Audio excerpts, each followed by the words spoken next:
Hello, and welcome to the Lore of Braunhaven. Today we're going to continue moving up the Eastern Tradeway into the Skulls Mountains, and you will come upon the village of Gnomeveiholm. So, Gnomeveiholm's a really small village. Uh, there's barely 100 people that live here consistently. It does have a high transient population as people move up and down the Eastern Tradeway. They, of course, stop in Gnomeveiholm because it is a good spot to pick up the few needs that you might have on your travels. But there not a whole lot here. So, Gnomeveiholm was actually created by an unlikely pairing of a gnome and a Svirfneblin. And the gnome in question is Orwin Kindmane, and he is an accomplished magic user that he grew up in the foothills on the western bank of the Great River, but the gnome burrows in that region were eventually displaced and burned out due to the arrival of the Rockskull Orc tribes. And Orwin, rather than following most of his brethren, through the town of Braunhaven and settling in that valley region, he instead went up into the Skulls Mountains. And it was for the first time in the village of Stagholm where Orwin became fascinated by looking at the night sky. And so he proposed or developed this idea that he wanted to go higher into the mountains and he wanted to get a better look at the night sky, and he started to sketch plans to create a great brass telescope that would allow him to do exactly that.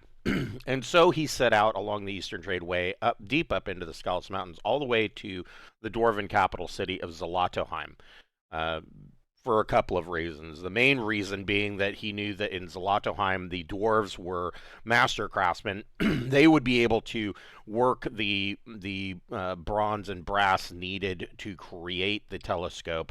And so that was his main goal there. He would then, of course, hire retainers to drag the parts and construct it at a location that he chose. While he was in Zlatoheim, he had a chance meeting in the inn in Zlatoheim, the most famous inn, the lazy gentlewoman. He met a Svirfneblin by the name of Jadefingers Scrapnose, and Jadefingers, he's had a rough life. So Svirfneblin of the underworld, a lot of them spend their lives enthralled under the yoke of mind lashers. And for our D&D brethren that might be coming to Old School Essentials, those are mind flayers. And so Scrapnose one day woke up. He came to his senses and was able to get through the charmed funk of the mind lashers and made his escape from the mind lasher colony. And he fled almost blindly into the underworld. And he didn't really have any particular direction to go, and because he had been charmed most of his life, he really didn't have any plan or really even know the underworld that well. He knew the Mind Lasher colony, and that was about it. And he stumbled into, after running for who knows how long, he stumbled into a patrol of dwarves out of Zlatoheim and explained to them his story as best that he could. And they took him with them back to Zlatoheim. And it was this chance meeting that he met Orwin. Now, Orwin, in this meeting, one of the first things that became evident is that most Sverfneblin in the Braunhaven world are outhouse rat crazy, and having it took him a while to stumble through the insanities because Scrapnose has a bit of a shattered psyche, and he credits his dementia and shattered psyche to keeping him company the entire time that he roamed throughout the underworld. He had somebody to talk to, namely himself. And it took Orwin a while to dig through all of the ramblings, but he found that Scrapnose was actually a skilled artisan. He was he's skilled at all manner of tinkerings and maniacal machinations, and so Orwin became fast friends with Scrapnose, and he explained to him what he had planned for this telescope. And so originally the pair set off; they were going to build this great telescope somewhere much higher in the mountains than where it actually eventually ended up. But bad weather, blizzards, avalanches being what they are, they had to go a little bit further down and ended up taking refuge in a cave where now sits Gnomeveiholm. And so Gnomeveiholm is one of the first populated areas, well, I guess one of the only populated areas of the Skellis Mountains along the Eastern Tradeway, where you will see the gas lamps that the gnomes installed along the gas line for the dwarves of Zlatoheim. And it provides a pretty good path. The the village, of course, is still I was going to say it's predominantly run by Orwin and Scrapnose, but that's not necessarily true. The village just kind of does what it does. Orwin and Scrapnose are always busy, and so they don't really take a whole lot of time to the day-to-day affairs, but they have built a great tower. It's a 5-story tower. And at the 5th floor of this tower is this great brass telescope. Now, as I said, Orwin is an accomplished magic user, and Scrapnose Jadefingers isn't a slouch either. In fact, I believe he is.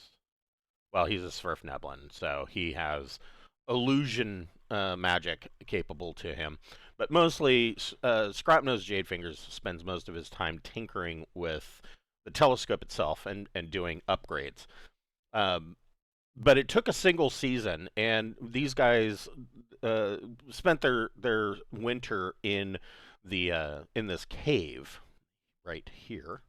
And while they were in this cave, they, being of the gnome persuasion, they dug out small burrows. And as they lived in the cave, even after the winter was done, they continued to live in the cave as they were building their tower.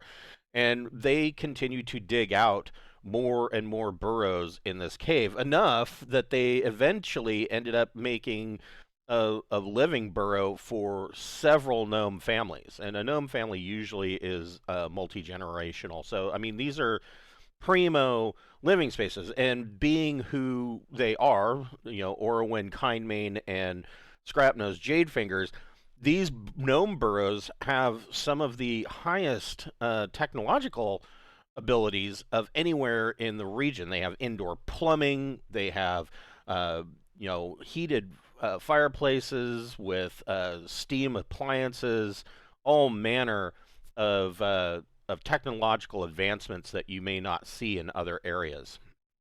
And as they were digging out these burrows and, of course, tinkering with their ideas there and building the tower, travelers that were coming up and down the Eastern Tradeway kind of stopped to see what was going on. What are they doing? And many of these people, especially caravan people, that travel, the extraneous people that aren't necessarily a part of the merchant trade. A lot of them came back from Zlatoheim and decided to settle here and throw in their 2 cents, and they would try to help out. And they could see that Orwin and Scrapnose actually had a vision of what they were trying to accomplish. And so this small community started to build, and it didn't really have a name at first. But eventually, a name stuck when a half elf bard named Alphonsus Emmanuel stayed and was jokingly telling everybody that he had a gnome way home. And unfortunately, after his song about having gnome way home was written, unfortunately, it was passed to other bards. Alphonsus was tragically killed in an avalanche when an ice shelf collapsed and threw him down a mountainside. And some of the people that are in town say that they're actually thankful for that. But the name stuck when a group of Stygian gargantua heard the bard's song in a small tavern in Zlatoheim, and it amused them greatly. And in with their heavy Icelandic um, style of speech, they jokingly called it Gnomeveiholm.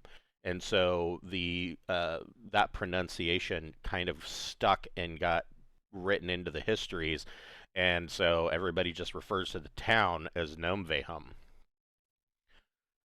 So the first actual outbuilding, I mean, aside from the large cave that is known as Gnomehome, where these burrows with their indoor plumbing and iron furnaces for heating and cooking, and they've got gas lighting, and they're little gnome mansions. The first outbuilding that you'll see is a stable that offers stable and boarding. There is a small blacksmith shop there. The smithy can handle most of your simpler requests. They can make iron spikes. If you have horses, which are unlikely this high into the mountains, but for mules as well, they can do horseshoeing, and they can make crampons and things of that nature. Boarding or kenneling plus feed will run 6 facial per night. And this seems a little bit more expensive than you might pay in other villages or towns, but that's simply because Gnomeveiholm is so remote. Prices are going to cost more. I mean, your other option, of course, is to go make an igloo. The second floor, of course, is mostly a hayloft, but there is a small third floor that the stable hands mostly use for storage of items. But there, in this small little storage room, there is a single bed and a potbelly stove. And they do offer that room for rent to people who may be on the down and out, and that they will usually charge 1 to 2 facial per night for that. The next building, just north of the stables, is Arik's Tavern and Mead Hall, and it is run by a 8 foot tall Stygian named Arik Stromvold. And Arik's got dark curly hair, and he's got a strong, crass sense of humor, and really quick to laugh. He's actually quite the humorous gentleman. Arik brews his own ales and meads, and he makes a whiskey made from ground pine nuts. And generally, the prices, of course, are going to be a little bit higher because of the remoteness of Gnomeveiholm. But he's as likely to buy a pint for himself and a customer as he is to charge you for it. And that's especially true if the customer has a good story that he wants to tell. He especially likes the ironic or funny types of stories where somebody gets made fun of. The back end of Arik's Tavern has large copper stills and vats that have been brought in from Zlatoheim, made by master dwarven smiths there. And this is where he brews all of his meads, ales, and whiskey throughout the year. Uh, just to the northwest is the village stores and smokehouse, and so the village smokehouse is run actually by a dwarven woman named Madeline Thunderminer. She is a short, stout dwarven lass with bright coppery red hair, and she spends her days just maintaining the smokehouse. The smokehouse has salted venison, wild boar, pheasant, pretty much any kind of sausage you could possibly imagine. And in the corners, well away from the heat, but soaking up the smoke, she's got wheels of cheese. She also raises aurochs in the area, and she, of course, from the auroch milk, she makes the cheese. In the cellar beneath the smokehouse are the village stores. Auric actually stores barrels of ale, whiskey, and mead there, as well as several barrels of fresh water, and for times of need, and as well as other sundries that the village might require.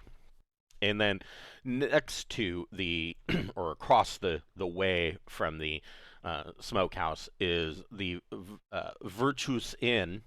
The inn is a rather simple fare. They've got a large, like Viking style dining hall where they have pretty common food. The menu has a small baguette of bread and a quarter of a cheese wheel for 1 cestus piece, or a bowl of fruit and nuts for 4 silver pieces, or 4 facial. A porridge for 3 facial. They serve roast fowl for 2 cestus pieces, or a roast joint, an auroch joint for 35 facial, and a soup. Usually, it's going to be a beef or rabbit stew, or not stew, soup. For 2 facial, and then all day they have a stew that costs 1 cestus piece, and the stew is generally made up of leftovers from the previous fare. So there might be wild turnips or wild potatoes and onions and that kind of thing in there, along with parts of a roast joint or perhaps roast fowl, and that's available all day. They do have lodgings up on or in the on the main floor, just off of the dining hall. There are 2 large common rooms. They're just basically a fireplace and an open floor for you to lay down your bedroll. And common rooms will run about 2 facial per night. On the second floor is a balcony that overlooks the dining hall, and there are shared rooms up there. The shared rooms on the second floor can be a little bit disconcerting, because it can the noise from the dining hall at times, especially in the evenings, or if there's a large trade caravan that's coming through, can really disrupt your sleep in those second floor rooms, because they all open onto the balcony. And then on the third floor, there's a private suite and 2 private rooms. And the suite will actually sleep up to 5 people in comfortable beds. It's the presidential suite, and the private suite will run 10 cestus pieces per night. There are 2 private rooms for those that want a little bit more privacy away from the commoners. Those will each run you 3 cestus pieces per night. If you will join us on Thursday, we'll be going through the rest of the town of Gnomeveiholm. And an interesting thing about the town, or the village of Gnomeveiholm, rather, an interesting thing about Gnomeveiholm is that it is the headquarters for a small order of rangers that range throughout the Skellis Mountains, known as the Order of the Waldspion. So join us on Thursday, and we will explore the Order of the Waldspion and their lodge in Gnomeveiholm. Thank you for watching, and we'll catch you next time.